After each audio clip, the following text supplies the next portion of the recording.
Today we're going to talk about a weird comp, and if you know anything about what happened in the last week of VCT, you probably know what comp I'm talking about.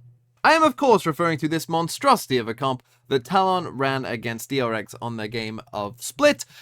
Triple Duelist Eurojet Raze with a Breach and an Astra. Absolutely bizarre, and well, you can probably tell by the ratings here, but let's see, did it work? And if not, how bad did it really go? So let's start off this game with round number 4. It's already 3-0 to DRX, as you can see, and actually in this round in particular, Talon actually have better guns than DRX do because they decided to force the second round. But one very interesting thing you can see here from DRX is that they have 3 judges to start this round, which is kind of crazy. I can't quite remember the last time that this happened in a VCT game, but I suppose that probably what happened here is DRX thought, well, as long as we can stop their initial push, right, as long as we can kind of halt this initial aggression, then we'll probably be good, right, because they're playing triple duelist, and so they thought, well, if we buy a judge, we can probably halt that initial aggression and be fine. And that did turn out to be true, as we will see in this round. So, as you could tell, probably just by the map. And now, they're going to go for this kind of fast A play. They smoke off the cross here. They send in a stun. And now what's about to happen is we're about to get a flash from Fox. I'm not exactly sure where this lands. I'm not sure if this lands, like, behind their head over here or somewhere over here. We don't really see it on this. So, I can't quite tell. But either way, quite a few people are going to get blind by it, including his teammates. Now, again, I'm not quite sure. You know, these guys look pretty blind there. If we just come back a couple frames, you can see JitBoys is blind as well. So I'm not exactly sure where that flash landed, but it is his flash. Because, as you'll see in a second, Foxy's flash counter goes down just there. So it's his flash. Then we get the KO knife coming out from DRX that suppresses JitBoys as well, who's going for this blast pack play. So it seems like what they want to do here is kind of an aggressive, almost pinch on Heaven, right, with a breach stun across. Problem is, that JitBoys here is going to miss his blast pack just there, and maybe because he got suppressed he couldn't use the second one, I'm not quite sure, but Stacks with a judge picks up a kill, and they did not delayed the initial push, and so now it was pretty much round over. As now Talon kind of don't know what to do, and this was kind of a common theme in this game, that DRX would either repel initial push or do well enough on their initial push to be able to win rounds, essentially. Whilst this is going on, you start to see that they move towards Heaven slowly, and you've got Pat here just kind of walking around in mid. Now these two are about to see each other in a second, and we're going to get a Razel here from DRX, and these two are going to go 1-for-1. Now, there it goes.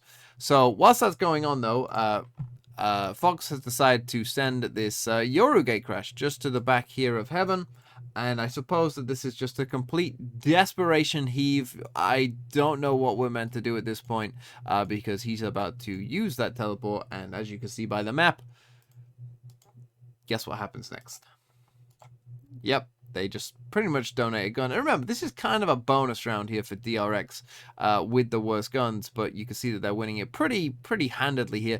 And now these last two players have no idea where these other players are, and so they're both going to end up dying here, not looking at the right way, right, because they have no idea what's really going on, and they both die as well. So clearly not a great start here for Talon. And now let's come to the very next round, and you can see we're already 30 seconds or so into this round, because not much has happened up until this point. But what has happened is that Talon have managed to take this B main control, and they've got their 3 duelists here up in mid. Now what's about to happen in just a second, you see how Breach is already kind of lining up for it, is we're going to get a Breach fault line coming across here, and actually I think it's going to stun 3 people, or at least do a lot of damage. But actually in this round, Talon don't have great weaponry. They do have the jet knives, but other than that, obviously it's clearly not a great buy. But what you're about to see is a really good stun, and initially you'd think like, oh, this is going to be their time to kind of come in with this stun. In just a second, you see that basically all these guys, we saw it from the KO briefly there as well, are going to get hit by this stun and forced back into, you know, pretty bad positions. And I thought that would be their time to, you know, kind of go for it. But they decide no, and they decide, it seems like, to come back to A. But then in just a second, they're going to decide that they don't want to go to A. And I can only imagine that the conversation, as you see these guys start to come back, but then actually go, oh, no, actually, no, we want to come to B, is that they realized, wait a minute, we've had no one defaulting over towards A, and we don't have a sentinel, so we got no idea what's going on towards A. I mean, there could literally be people, you know, here. and they don't know, or anywhere in this space, or anywhere pushed up here. It's a lot to clear, and especially with a comp that has basically a boombot as your only options to clear. Yeah, you kind of can't go back to any place that you've kind of left. Because you just don't have the information, and with 49 seconds left in the round, it's going to take them too long to actually clear everything out. So they have to basically come back towards B. And probably at this point they're worried that they're running into a bit of a stack as well, but they have literally no other choice, otherwise the time will probably run out on them. So in they start to come towards heaven here, you see, and they do take this control, and you've got Mako jump peeking here. They're going to send a little jet smoke there to one-way him off. We get a nice little self flash here from the Yoru, the blind Sushi Boys, which obviously delays him. He has to just kind of sit there for a second. Jib Boys does blast back all the way in, but he then, this is a nice little team stun. He didn't have enough time to actually live to get fully hit by the stun, I don't think. But if he did, if Foxy wasn't right here, would have been a nice little team stun as well. So we end up in a 5v3. And you know what? Sushi actually gets a kill. Fair play. They actually get a kill, but then he gets suppressed, loses the knives. And from here, it's just a bit of a beatdown as, they try their best. But against a team like DRX, good luck with this.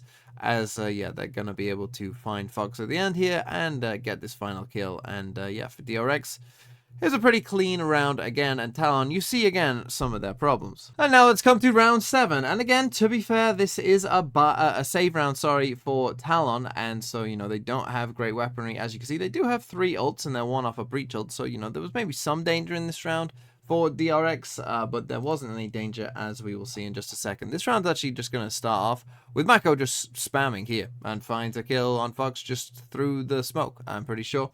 But they come and do a B exec, but this B exec is just going to have one small issue, and you might see this issue come in just a second, that these two start to go in and we get the stun and it all looks good. But if I just take a look at the map here, what do you think the issue might be here for Talon as they've gone in for this exec and people are coming onto the site?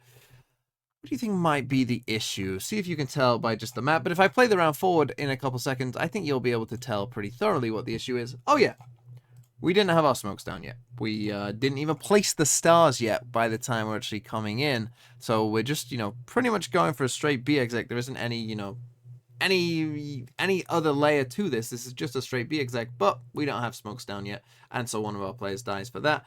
They do actually manage to get a couple trades there. We do get some trades in, but they know where Pat is, and even though Sushi Boys has managed to lurk all the way around, unfortunately for him, everyone is already dead, and well, they come and check it, and Buzz gets that kill as well. And so again, it's a pretty clean round overall for DRX, and again, we see more problems for Talon.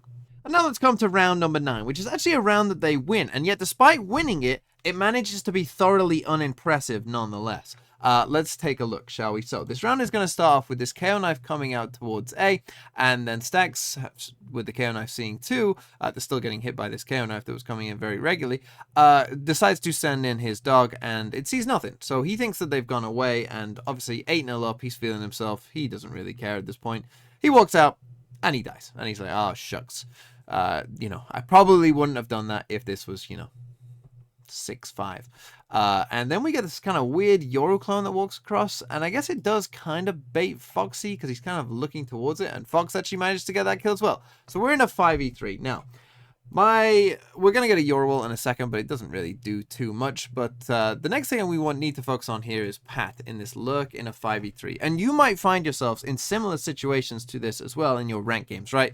You were planning on being the lurker in the round, and your teammates get the first 2 kills on a site, and so, they're kind of feeling good, they're going towards that site, and now you're left in this lurking position. What should you do? Now, depending on what rank you are, probably, yeah, most people are just gonna, completely flood over to the other sites and go there. But in this instance, actually, DRX, and clearly that's what Pat expects as well, but Obby's just gonna stick around, right? This is just like ultimate trust in his teammates, and he's actually gonna get rewarded for this and manage to get this kill. Now, when you are lurking in 5v3s, you want to be playing super, super safe. Super, super safe. If you can, if you are in a position, and maybe Pat is, too far away from this, to really go all the way around. Maybe he could, but, he is a very far away from the action. But you want to be playing super, super safe because you don't want to give a 1v1 in a 5v3. But that's exactly what Pat does here, and he gets punished for it as DRX find that kill. Now, Fox is going to do well here because he's on his own in heaven, and he does manage to get to a safe angle and kind of leave Buzz there, get some information. They're still in a 4v3. They've still got a Razor and a Breachel. They should definitely still win this round.